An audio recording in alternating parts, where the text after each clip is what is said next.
विद्यार्थी मित्रांनो, नमस्कार. आज आपण अबनॉर्मल गेन विषयी प्रॉब्लेम पाहणार आहोत. प्रोसेस कॉस्टिंग किंवा प्रोसेस अकाउंटिंग करत असताना आपण आतापर्यंत नॉर्मल लॉस किंवा normal wastage with scrap value, abnormal wastage अशा प्रकारे 2, 3, 4 प्रॉब्लेम पाहिलेले आहेत. मग आज आपल्याला अबनॉर्मल गेन कसा कॅल्क्युलेट करायचा आणि त्याचा प्रोसेस अकाउंटवर कसा प्रकारे परिणाम होतो हे पाहायचं आहे. ओके, सर्वप्रथम आपण त्याचा प्रॉब्लेम पाहूया. प्रॉब्लेम काय आहे? A product is completed in 3 consecutive processes. सलगच्या 3 प्रक्रियेमधून एक प्रोडक्ट तयार होत आहे. During a particular month the input to process X of the basic raw material was 5000 units. 5000 unit काय झालेले आहेत? एक्स प्रोसेसमध्ये इंट्रोड्यूस करण्यात आलेले आहेत. At ₹2 per unit. ₹2 प्रति युनिटप्रमाणे त्या ठिकाणी इंट्रोड्यूस करण्यात आलेले आहेत. Other information for the month was as follows. खालील प्रकारे पुढील इन्फॉर्मेशन दिलेली आहे. तर प्रक्रिया कोणत्या कोणत्या आहेत? Process x, process Y, process Z. मग आउटपुट दिलेले आहे. प्रत्येक प्रक्रियेचा आउटपुट ऑफ ए किंवा एक्सचा आउटपुट किती आहेत? 4700 युनिट्स. वायचे आउटपुट्स आहेत 4300 युनिट्स. झेडचे आउटपुट्स आहेत 4050 युनिट्स. नॉर्मल लॉससुद्धा दिलेला आहे. पर्सेंटेजमध्ये इनपुटच्या 5%, जेवढं इनपुट युनिट्स असतील त्याच्या 5% युनिट्स काय असतील? नॉर्मल लॉस असेल. एक्समध्ये, वायमध्ये 10% नॉर्मल लॉस आहेत. झेडमध्ये पुन्हा 5% नॉर्मल लॉस आहे. Next, scrap value per unit. जे काही नॉर्मल लॉस येतील त्याची स्क्रॅप व्हॅल्यू लक्षात असावं. स्क्रॅप व्हॅल्यू कशाची आहे? जे नॉर्मल लॉस आहेत त्याची स्क्रॅप व्हॅल्यू आहे पर युनिट. एक्स प्रोसेसमध्ये ₹1 आणि वायमध्ये 5 आणि झेडमध्ये 6. डायरेक्ट वेजेस आहेत. एक्समध्ये 3000, वायमध्ये 5000, झेडमध्ये 8000. डायरेक्ट एक्सपेन्सेस आहेत. एक्समध्ये 9750, वायमध्ये 9910, झेडमध्ये 15500. फर्दर अजून पुढं काही इन्फॉर्मेशन दिलेली आहे. Overheads of ₹32,000 total chargeable as percentage of direct wages. Direct वेजेसच्या पर्सेंटेजमध्ये आपल्याला ते चार्ज करायचे आहेत. Okay. There were no opening और closing stock, work in progress काहीही नाही आहे. काय नाही आहे? ओपनिंग स्टॉक नाही आहे, क्लोजिंग स्टॉक नाही आहे, वर्क इन प्रोग्रेस नाही आहे. ओके. मग आपण काय करूया? त्याचं सोल्युशन करूया. पहिल्यांदा प्रोसेस एक्समध्ये आपल्याला रॉ मटेरियल दिलेलं आहे. 5000 युनिट्सचे. त्याचा दर होता 2000, म्हणून त्याचे किती झालेले आहेत? ₹10,000. Direct wedges 3000. ओके.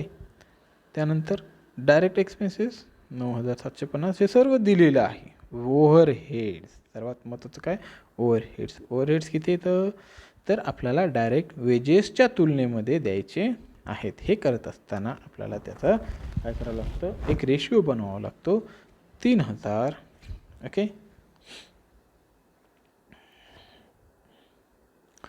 3000चा आहे, म्हणून त्या ठिकाणी टोटल तिन्ही प्रोसेसच्या वेजेसची जर डायरेक्ट वेजेसचा विचार केला तर 16000 येत आहेत. म्हणून 32,000 गुणिले 3000 भागिले 16000 बरोबर किती आलेले आहेत?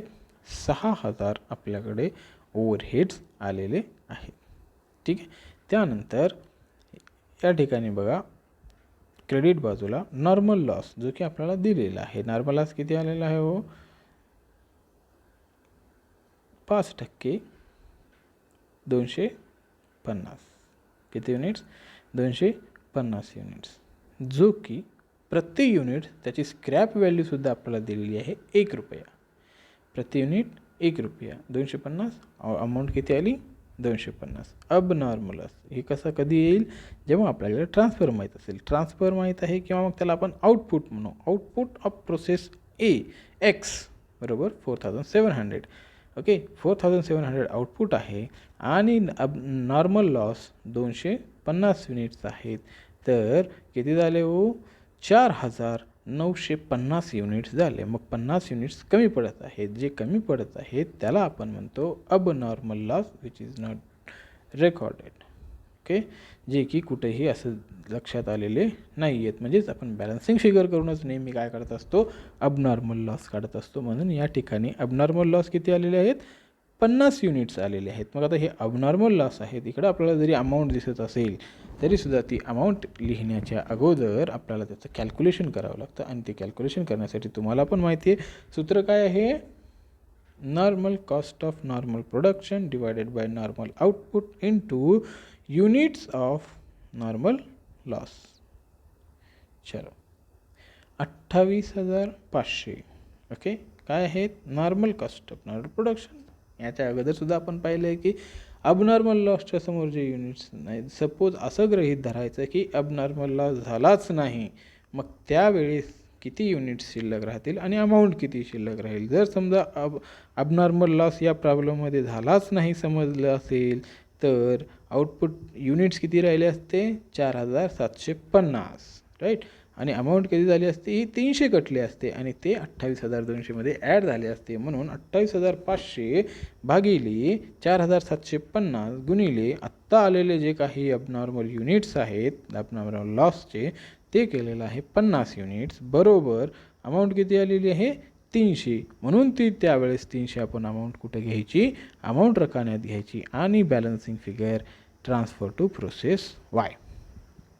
लक्षात आलं का की ज्यावेळेस आपण या सूत्राचा वापर करतो त्यावेळेसच आपल्याला अबनॉर्मल लॉसची व्हॅल्यू येते किंवा समजत असते. त्या अगोदर अबनॉर्मल लॉसची व्हॅल्यू आपल्याला माहीत नसते.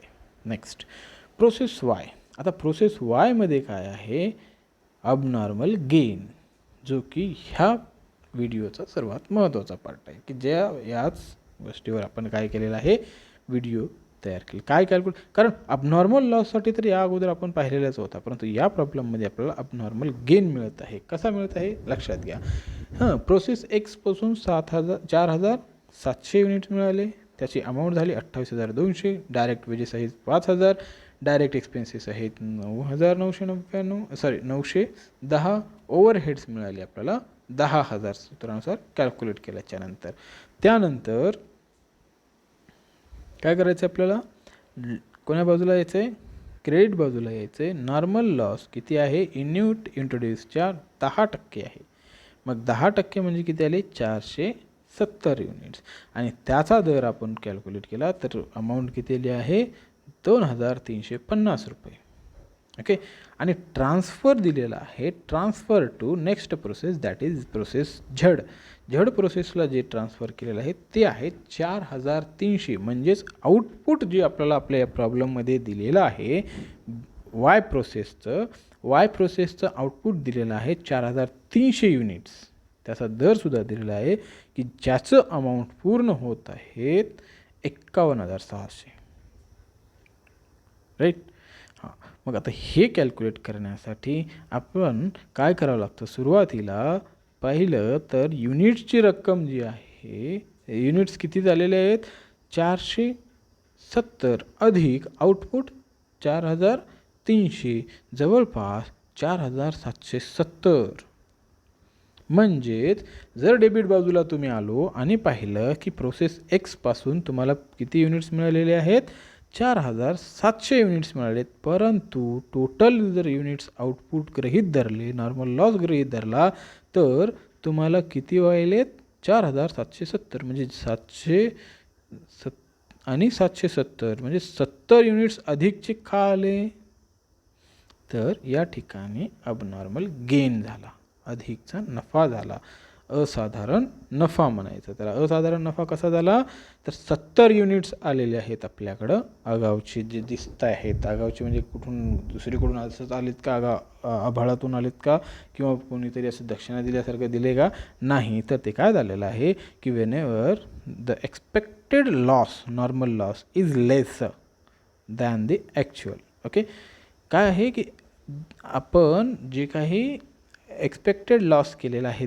10%चा, तेवढा लॉसच झाला नाही. वाय प्रोसेसमध्ये काय केलेलं आहे, 10% लॉस होऊ शकतो इनपुटच्या, असं गृहीत धरलं होतं.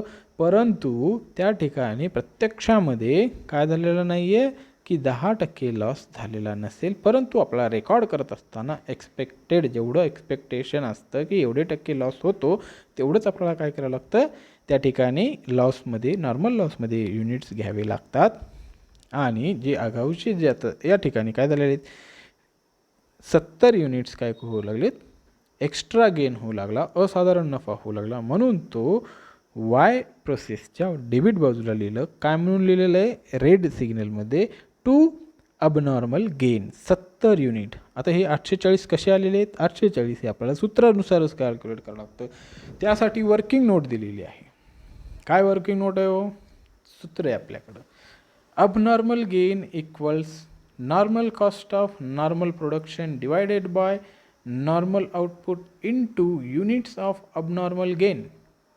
अतिशय सोपं आहे. या प्रकारे आपण कॅल्क्युलेट केला असता 51,600 नॉर्मल आउटपुट आहे. Okay, cost of normal output आणि नॉर्मल आउटपुट युनिट किती आहेत, 4,300 आहेत. आणि अबनॉर्मल गेन किती आहे, 70 युनिट्स. बरोबर किती आलं मग, 840 रुपये कोण्या बाजूला आले, डेबिट बाजूला आले. मग ह्यांची बेरीज केली आणि त्या ठिकाणी कॅल्क्युलेशन केलं असेल तर हे सर्व बरोबर येईल. ओके, ठीक आहे.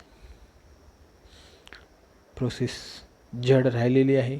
जड प्रोसेसमध्ये पुन्हा अबनॉर्मल लॉस आलेला आहे. अबनॉर्मल लॉस तर याच्या अगोदर कॅल्क्युलेट केलेले आहे प्रोसेस एक्समध्ये, ह्याच प्रॉब्लेममध्ये. मग त्यामुळं कसा कॅल्क्युलेट केलेला आहे पुन्हा बघा. वाय प्रोसेसपासून 4,300 युनिट्स मिळाले, ज्याची रक्कम आहे 51,600 रुपये. राईट. मग डायरेक्ट वेजेस 8,000, डायरेक्ट एक्सपेन्सेस 15,560, त्यानंतर ओव्हरहेड्स मिळालेले आहेत 16,000. या सर्वांची बेरीज झाली. युनिट्स आहेत 4,300, अमाऊंट आहे 91,160. मग ते आपण क्रेडिट बाजूला लिहिली. तर मग आपल्याकडे फिनिश्ड प्रोडक्ट्स आहेत. फिनिश्ड प्रोडक्ट आहेत 4, किंवा आउटपुट, जडची आउटपुट किती आहे, 4,050 युनिट्स. नॉर्मल लॉस दिलेले आहेत 215 युनिट झाले. मग नॉर्मल लॉस आणि आउटपुट ह्याच्यातला जो डिफरन्स आहे that is called abnormal loss. किती आलेला आहे, 35. किती युनिट्स, 35 युनिट्स आपले काय झालेले आहेत, अबनॉर्मल लॉस आहेत. मग त्याचं कॅल्क्युलेशन करण्यासाठी पुन्हा आपल्याला काय करावं लागेल, सूत्राचा वापर करावा लागेल, वर्किंग नोट करावी लागेल.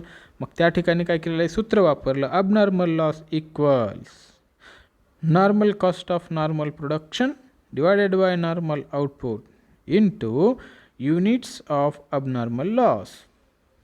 काय झालं, 89,870. जर समजा काय झालं असतं, अबनॉर्मल लॉस नसताच तर 770 रुपयाच्यात ॲड झाले असते 89,870 रुपये. आणि जर समजा अबनॉर्मल लॉस नसताच तर 4,050 अधिक 35 बरोबर 4,085 हे त्याचं आउटपुट राहिलं असतं. म्हणून या ठिकाणी नॉर्मल आउटपुट बरोबर काय आहे, ॲक्च्युअल आत्ता फिनिश्ड प्रोडक्टचं आउटपुट प्लस अबनॉर्मल लॉस.